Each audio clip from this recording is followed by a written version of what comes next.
ఒక పక్షి తన పిల్లలతో సంతోషంగా ఉండసాగింది. తన గూట్లో తను తెచ్చిన ఆహారాన్ని పిల్లలకు అందిస్తూ ఆనందంగా ఉంది. అలాంటి సమయంలో ఒక చీమ గూట్లోకి వచ్చి, నా పిల్లలకు ఈరోజు ఆహారం సరిపడా లేదు, కొంత ఆహారం ఇవ్వమని అడుగుతుంది.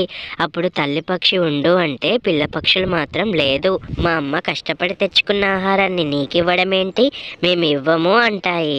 అప్పుడు తల్లి పక్షి అంటుంది, వద్దమ్మా అలా అనకూడదు, మనం ఎప్పుడూ ఒకరికి సాయం చేస్తూ ఉండాలని చెబుతుంది. అలా ఎప్పుడు చీమ వచ్చినా ఈ రెండు చిన్న పక్షులు చులకనగా చూస్తాయి. మా అమ్మ ఆహారాన్ని ఈ చీమకి ఇవ్వడం ఏంటి, అయినా చీమ మనకేం సహాయం చేస్తుంది అని చాలా చులకనగా మాట్లాడుకుంటాయి. ఒకరోజు తల్లి పక్షికి జ్వరం వచ్చి ఇంట్లోనే ఉండిపోతుంది. ఆహారం తేవడానికి వెళ్ళదు. అలాంటి సమయంలో ఆహారం దొరకక అలమటిస్తూ ఉంటాయి. ఈ చిన్న పక్షులు బయటికి వచ్చి ఎన్నో పక్షులను అడిగినా కూడా అవన్నీ మాకు పని ఉంది, మాకు అంత సమయం లేదు, మా దగ్గర ఆహారం లేదని చెప్తూ ఉంటాయి. ఏమీ చేయలేక ఆకలితో అలమటిస్తూ బాధగా ఉంటాయి ఆ రెండు చిన్న పక్షులు. ఆహారం అమ్మ ఎక్కడి నుండి తెస్తుందో తెలీదు, ఎలా తేవాలో తెలీదు అంటూ బాధగా ఇంట్లోనే ఉండి ఏడుస్తూ ఉంటాయి.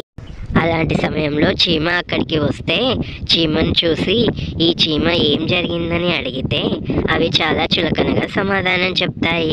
ఈ చీమ మన కష్టాన్ని తీరుస్తుందా అరుస్తుందా, దీనికి చెప్పడం ఏంటని చులకనగా చూస్తాయి. ఆ తర్వాత చీమ వాటి బాధను అర్థం చేసుకొని, నేను మీకు ఆహారం ఉండే జాడ చెప్తాను పదండి అంటుంది. అది విన్న చిన్న పక్షులు ఆశ్చర్యపోయి చీమ వెంట పోయి పండ్లు పొలాలు ఉన్న తోట దగ్గరికి వెళ్ళి ఆహారాన్ని తీసుకొని గూటి దగ్గరికి వస్తాయి. చీమ చేసిన సహాయానికి ధన్యవాదాలు తెలుపుతాయి. అంతేకాదు, మా అమ్మ చెప్పిన విధంగా నిన్నెప్పుడు ఇంకా మేము చులకనగా చూడమని తమ తప్పు తెలుసుకుంటాయి. ఎప్పుడు ఎవరిని చులకనగా చూడకూడదు ఫ్రెండ్స్. మీకు ఇలాంటి మరిన్ని వీడియోస్ కావాలంటే వెంటనే మా యూజీవై ఛానల్ని సబ్స్క్రైబ్ చేసుకోండి.